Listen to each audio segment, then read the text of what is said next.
Well, they said beat Buffalo. You haven't played any good teams. You haven't played any good quarterbacks. We beat Josh Allen. We beat Buffalo. We did it. And what do you know? They still have us as underdogs at home. Well, guys, what do you think? They said beat Buffalo. You'll earn the respect. Did we earn it? Do we have it? I mean, yeah, we have it, I think, but like you said, we're still underdogs here at home coming up this week. Yep. Even though we're tied for the best record in the whole league now that the Eagles fell to the Commanders. So that's what, yeah, I guess I don't get it. They're saying that, like, other than the record, other than the 8-1 record, we're winning in record, but they're beating us in all the other stats the Cowboys are. But I don't know, like, when I looked, we're averaging more total yards per game than them. We're averaging more passing yards. We're pretty much tied for rushing yards. So I don't know what they're looking at, but I don't think we're the underdogs going into this week. I agree. Yeah, they have us at 1.5 point not favorites, however you'd say it. Underdogs? Underdogs, exactly. Which is just unbelievable. I would see it if we were headed to Dallas, but in Minnesota, that's ridiculous. No, we're playing some of the best football we've seen out of this team in many years, and I think a lot of fans are just as confused as us that we don't get it. Yeah, makes no sense. And the Cowboys did fall to the Packers, but thankfully the Packers did lose this week. So I think it's pretty much a no doubt if you guys agree that we've sealed the division, right? Can we put a stamp on that pretty much? I think so. I think they're dead. Yeah. There's just no way. But yeah, we talked about a lot on our other podcasts about beating Buffalo, so take a look at that. But Dallas has actually won at US Bank Stadium the past 2 seasons. So maybe we are the underdogs. I don't know. Or do we have a completely different team? I mean, as long as Cooper Rush isn't playing, I think we have a shot to win this one. He seems to be our kryptonite, apparently. Not sure why. But no, like I said earlier, we're playing some great football right now. Both sides of the ball, we're clicking. We're executing at all levels. So I don't get it. I don't see us as underdogs. This is a good Dallas team, but I don't think they're better than us. I agree. Let's kind of go through the offense just to start off and kind of compare and contrast, like Josh was saying. I think you look at, let's start with wide receivers, right? Our main wide receivers. You got CeeDee Lamb, Justin Jefferson. You got CeeDee Lamb has 53 receptions, 706 yards, 5 TDs. Justin Jefferson has 69 receptions, 1,060 yards. Oh my gosh, and 4 TDs. He was limited at practice this week, so we all got a little scared, but it sounds like, according to everybody on Twitter, he's fine. Get over it. He's cleared. He's cleared. It said he's cleared. Okay. Yeah. So good. Well, that's good. Well, he's on pace right now to break the NFL single-season record. So is it a clear, obvious choice that you're taking Jefferson to outperform compared to CeeDee Lamb this week? I don't think you can really even compare the two. I mean, Jefferson's so much better, I think, and the stats don't lie, but yeah. I mean, even with literally what you just said before that, he's on pace to break the single-season receiving yard record. I don't know how we're going to, compare those two. I think it's a clear cut.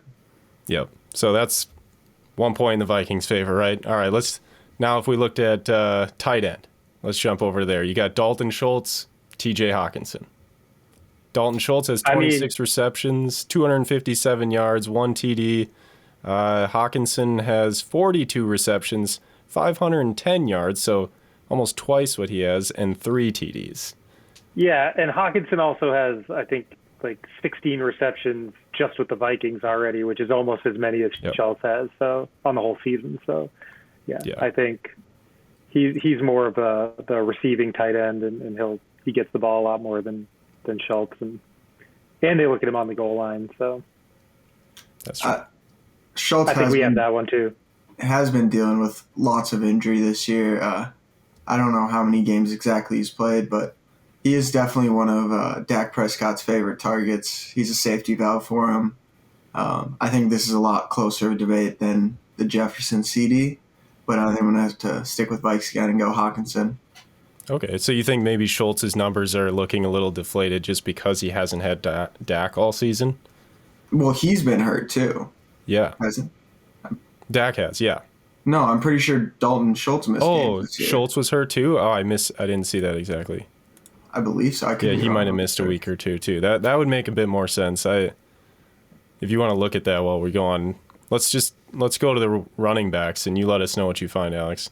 Yeah. Make sure we get that right. But I agree. I think it's T.J. Hawkinson. I'm with Josh. So unless Schultz has missed half the season and we just missed that somehow, I think that's 2 points for the Vikings right there. Now we've got Ezekiel Elliott and Tony Pollard. Tony Pollard, man, I think he's better than Elliott against Dalvin Cook and Alexander Madison.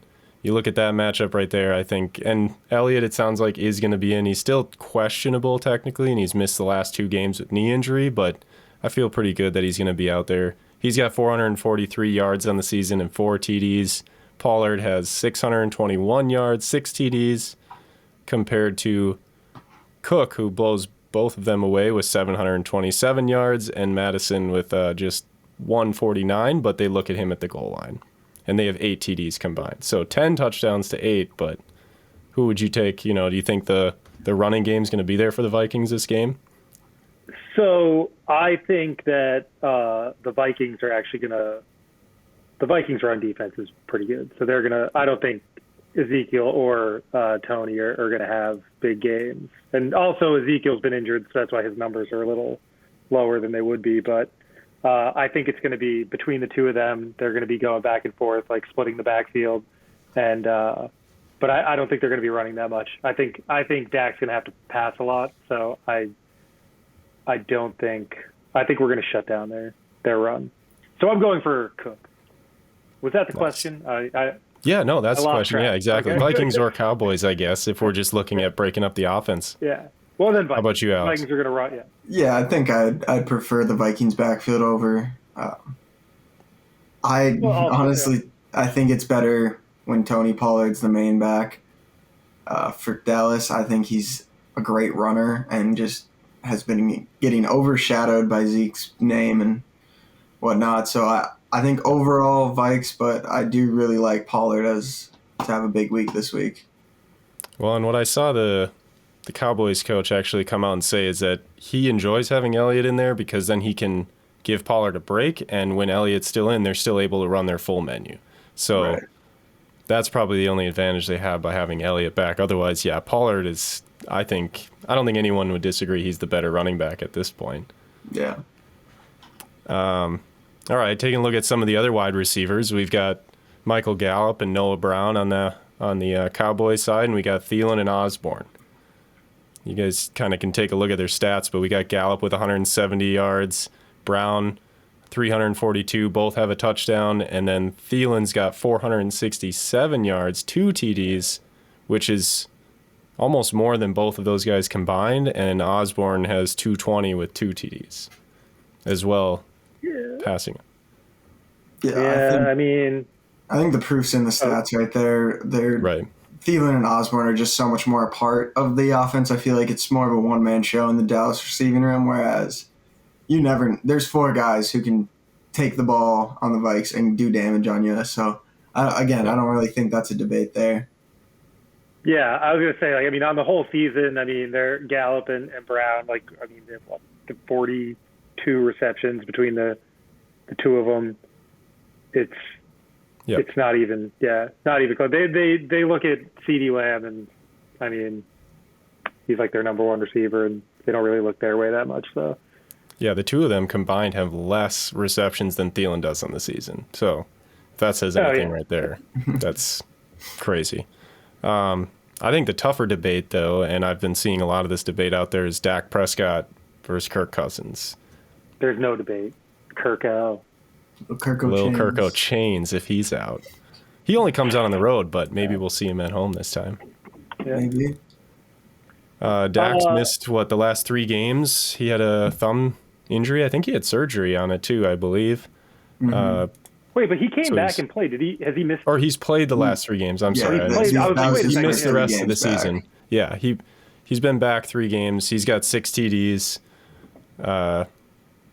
He's had 200-yard games in each of those 3 games he's been back, which is not bad. So I would consider the over on the 200 yards, but he's also hasn't played against a team as good as the Vikings. So what do you think? What do you think of Dak? And obviously we all know a lot about Kirk, so what do you think of Kirk?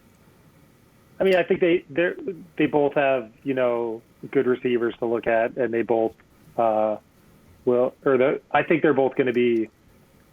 I think definitely the Cowboys will be passing a lot this game, so I think the Vikings are going to win. But I think Dak and Kirk will probably have pretty big games, yardage wise. So really, it's sounding like there's not a single offensive category that any of us agree that the Cowboys have the advantage. Maybe Alex leans towards tight end, but other than that. Wait, did you find out was Dalton Schultz injured? I didn't even. So I don't think he never missed any games, but for 2 straight games he went without a catch and dropped goose eggs. Okay. So I don't know. I can't. So maybe he had something lingering. Yeah, I think it might have been something like that, or I could just be totally wrong. That could be. Yeah, well, either way, I still think, even if he's fully healthy, just watching T.J. Hockenson, were those goose eggs with Dak, or were they with No, Cooper those Rush? were with Cooper Rush. Oh, okay. So we can blame Cooper Rush. Yeah. Just kidding. Even Clearly though some not Dallas his favorite fans, target. Yeah. Right. Some Dallas fans wanted Cooper over Dak, which that's crazy. That's just crazy. All right, well, it's clear that we all agree that the Vikings hold all the categories on the offensive side of the ball. We outplay them. We don't see them as a threat as much as we think we are a threat to them, right? But on the defensive side of things, I'm wondering how you guys are looking at the Cowboys D and the Vikings defense. Just looking at the raw numbers, again, it matters who you play, but they have allowed less points than us. They have 3 less interceptions, the same amount of fumbles, and they have gotten almost 9 sacks more than us and an extra touchdown. So looking at the numbers, I kind of think their numbers look better, but our defense has been pretty strong. A lot of people think theirs has. Who do you think has the advantage here, and why? I think this is where we start to see the tide start to shift more into the Cowboys' favor. I think they're a top 5 defense in the league, and their stats do look great. I think they look better than the Vikings, but you watch them on the field, and there's just no other defense in the league that's on the same level as them. Micah Parsons just running the show down there, absolutely locked down. And then you have Trayvon Diggs, who very polarizing cornerback in the NFL. He'll get you picks, but he plays very aggressively, is going to make a lot of mistakes. And I think Jay Jettis, that's where he can capitalize on a corner like that. That's going to jump his routes and bite on his double moves. And so that's going to be interesting to see how that kind of plays out. So, yeah, I mean, I think for sure we'll see a lot of Trayvon Diggs on JJ. But speaking of Diggs, he's definitely not on the same sort of trajectory as he was last year. No. And he doesn't nearly have as many interceptions as last year, and I think he has 3 this year. And so I think Kirk is he's still going to target JJ quite a bit, even if Diggs is on him. And like we've been talking about, Diggs is a madman at catching contested balls. So yeah. And I can't imagine that they ever leave Diggs one-on-one with Jefferson too, right, Josh? Do you think you double cover JJ, or do you actually would you trust Diggs to cover him 1v1? Is he that good of a defender? I don't think anyone trusts anyone to cover JJ 1v1. That's true. Is there a quarterback that can cover him? I don't know. I don't know. We'll find out on Sunday, it sounds like. We already he's on a record, season right now. No one can cover that. Shut him down. Yeah. That's been the one guy this year that's been able to kind of halt his production, I feel like. Well, like you were saying about Dalton Schultz, he probably just had some nagging injury that game. Very possible. Could be. Well, and that was a joke. All right. Could be. I think we all have nagging injuries some days. But that definitely is true all about the Dallas defense for sure. But on the Vikings side of things, does it worry you with Evans is out again? It sounds like. I know he's on concussion protocol. I don't think it's 100% as of right now, but it sounds like he's probably not going to be starting. They also have, so if he's not starting, they're going to have Andrew Booth in. So they'll have a new cornerback starting opposite to Patrick Peterson. Does that worry you at all with CeeDee Lamb or with any of the receivers?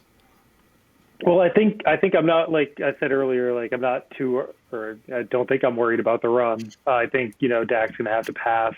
So I think it will have to be the secondary that steps up, and we'll see how that goes. Hopefully they do.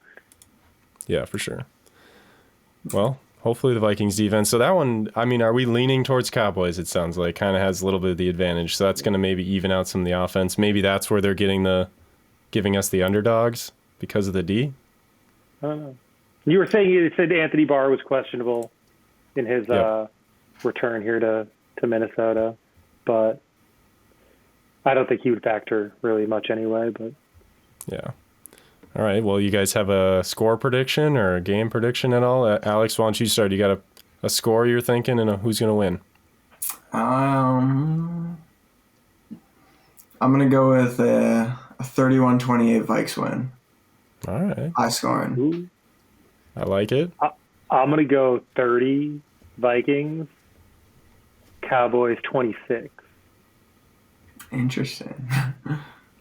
I'm going to go 24-21, and the Cowboys fumble with 2 seconds left in the fourth quarter this time on the goal line to give us that lead. Just got to throw that call out there. Yeah. I should have said it last time. I thought Are we going to get any defensive touchdowns? Cole? Oh. I think P2 could always pick another one and take him down to the house. He after getting 2 last game, I mean, he's got to have the adrenaline. He needs the chains back. He's fiending for the chains. He is. Well, and looking at the upcoming schedule, I know we talked earlier, we feel like we've sealed the division, right? And let me ask you maybe a question some people are wondering is, do you think if we've sealed the division, we talk about situational football during the game, do you think they do some situational football as far as standings go and maybe sit some of our starters a bit more at the end of the season if we are actually on a roll still at this point and you look like you've already sealed home field advantage? Is that something that happens like it does in any other sports? It's tough to say because, like, we don't know. And let's take a look at the schedule, with a new too. coach, Right. What he's going to do. He seems like he'll do anything to win a Super Bowl. That's my bet. I honestly wouldn't even be surprised if we see that final game of the season against the Bears in January. He sits Diggs, or I'm sorry, he sits, I was thinking Trayvon Diggs still. He sits JJ. Yeah, even though he's on pace to break a record. Just to save him for the playoffs, give him a little breather if we've already sealed home field advantage at that point. I think that makes the big difference, but I don't know. I think KLC could do anything. Yeah. He doesn't surprise me. If we're specifically talking last week of the season, yeah, I think it's most likely we see a lot of those guys sitting. I mean, I feel like that's pretty commonplace in the NFL nowadays, and wouldn't be that much of a shock. But if there's a record on the line, I don't know. I find it hard to believe you're going to sit your guy. What do you think of the upcoming schedule? Are there any other scarier teams than the Cowboys that we have the rest of the season that we could lose to? And if so, who? Right now, I feel like the closest thing we have to that is Jets or Giants, who, they've been good teams this year, but they're question marks. Like they're not the Eagles, they're not the Bills, they're not those teams. And we're talking about the Bears, the Packers, the Lions, the Patriots, the Colts. Like all these teams are most likely not playoff teams. So I feel like we got a good shot to close this schedule out with a really strong record. I agree. Josh, you got anything else to add on the upcoming schedule? You see the Lions as a big threat? No, I don't. Oh, God, we're so losing to the Lions. Well, yeah. That would be a trap game. Yeah. I was just going to say All right, well, hopefully we see the Vikings pull out a win this weekend against the Cowboys, and thanks for tuning in. Again, when the Packers lose, everybody wins, right? Let's go. Absolutely. All right, thanks for tuning in. Check us out on Twitter for some live updates during the game. We're on TikTok, Instagram. Follow all our Hot Dish Sports media channel, social media channels. Skol Vikes.